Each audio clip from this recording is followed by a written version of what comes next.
the Italian Football Podcast. Here we have an interesting question about Roma from Jonas S. He writes, how do you guys think Hummels, or how often do you think Hummels is effing Juric's wife and making Juric watch like a cuck? I ask because I can think of no other reason for effing Cristante starting as a centre-back ahead of Hummels. Juric has either the world's biggest beef with Hummels, or is certifiably brain dead, or maybe he secretly wants to destroy Roma from within.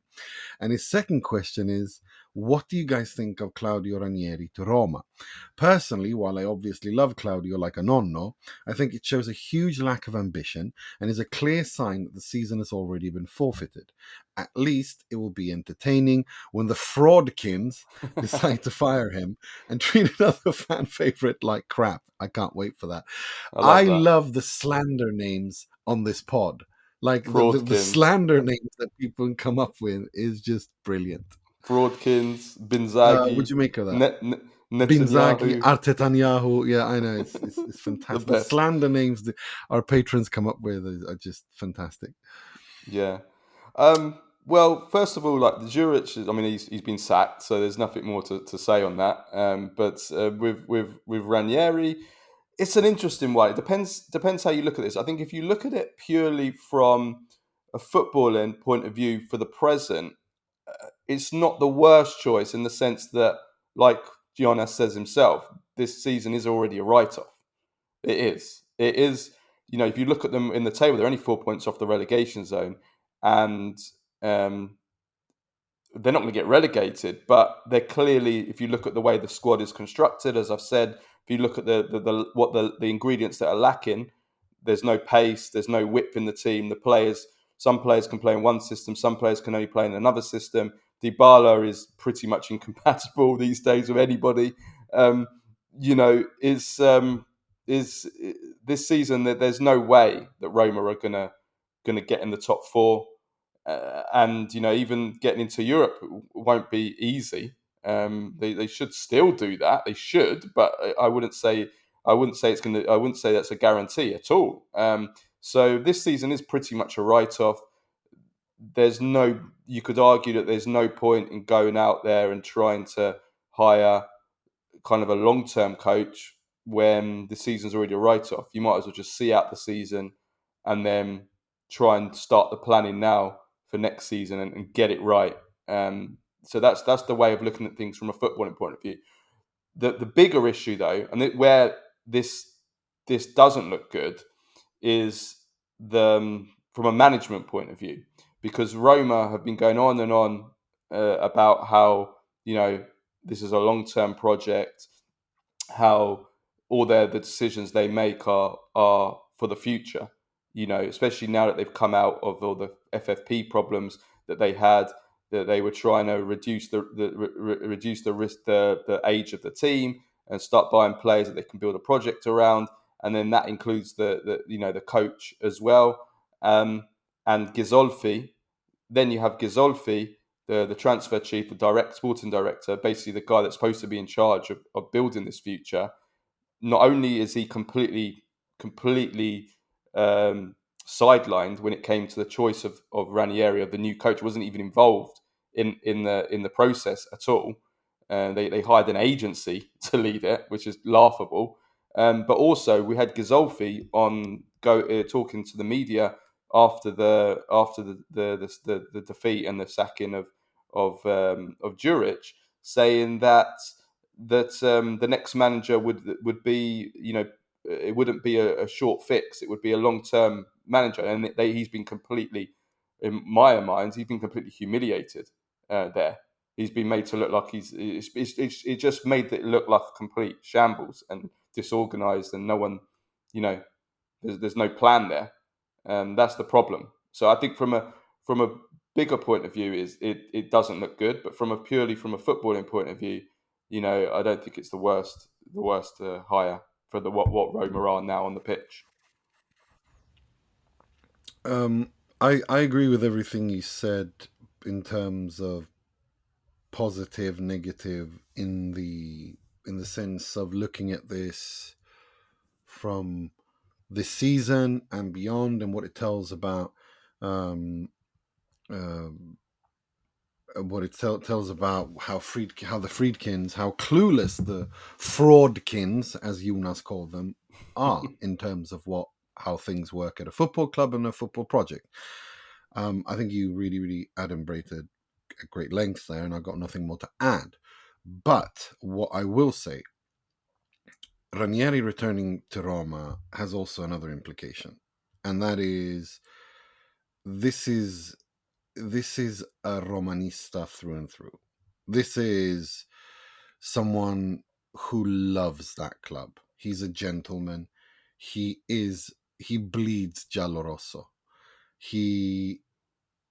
I can guarantee you, the same way that De Rossi after Mourinho, he will make sure that everyone understands what it means to be at Roma, understands what it means to wear that shirt. They will turn up to the derby fired up. They will turn up to that derby, which is very important in Rome. They will bleed, burn for that shirt. And I think he will instill a sense of responsibility at Roma and the Roma players towards the fans. One other aspect of this on the flip side, and I think it's unbelievably romantic. It's very, very. It's so Italian in a way. It's like, you're in trouble, and so you call granddad. It's got that feeling over it. He is Nonno Roma. There's no doubt about that. He's 73 years old. It's a nice romantic story on the week.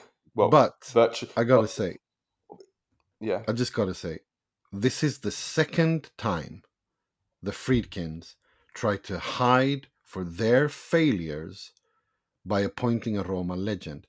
If they sack Ranieri, I'm afraid there will be violence on the streets in Rome, in and around Trigoria. I'm not condoning it. I'm saying they need to tread very, very carefully here. If the Ranieri appointment doesn't work out, they can't get rid of him after 4 or 5 games like with Juric and De Rossi into the season. That won't fly. And I think they're a bit of a cowards, the Friedkins.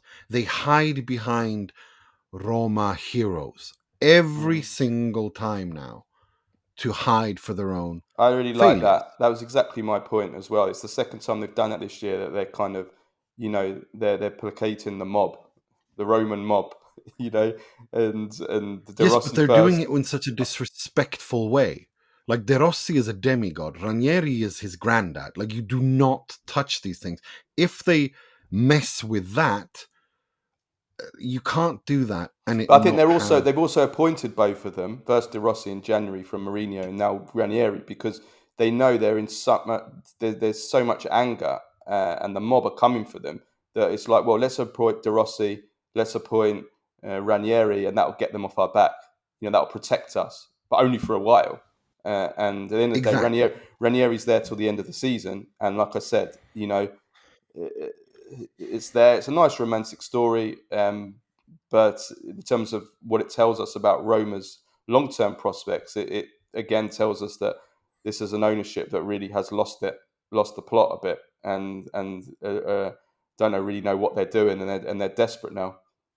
Quite interesting that, I think, poetic that on the week, almost to the day that Gladiator 2 comes out, you have this quite a similar story of a Roman savior or the end of the Roman Empire. Which one is it? It's one or the other, isn't it? Or maybe both for now. I don't know. It's right. Rome is definitely, or the Friedkins. It definitely feels like it's the end days of the Friedkins, doesn't it? Yeah, it does. And to get all my Roman analogies there into one sentence. I was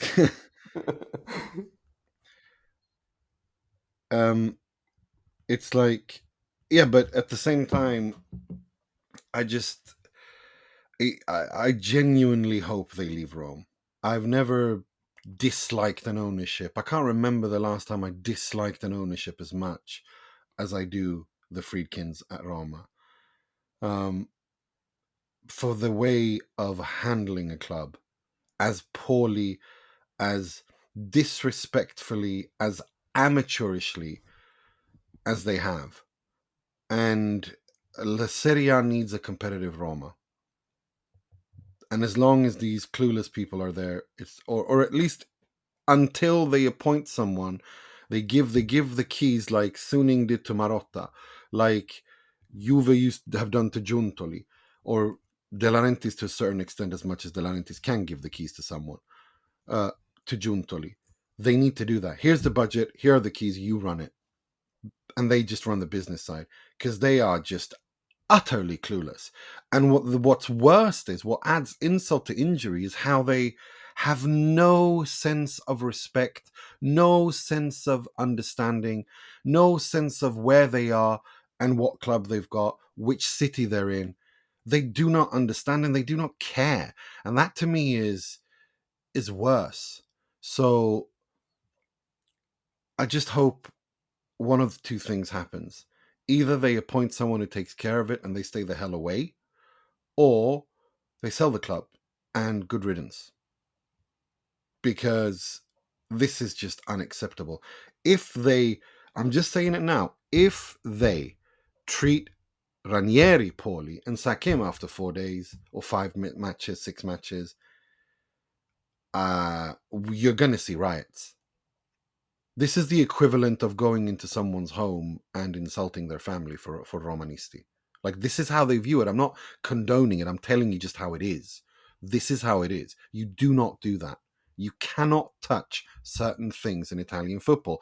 And here they are, twice in 1 year, hiding behind institutions in Roma. And for their sake, for everyone's sake, I hope it works out. And because this is just unacceptable. This is totally clueless behavior by them, and I can't wait until they leave.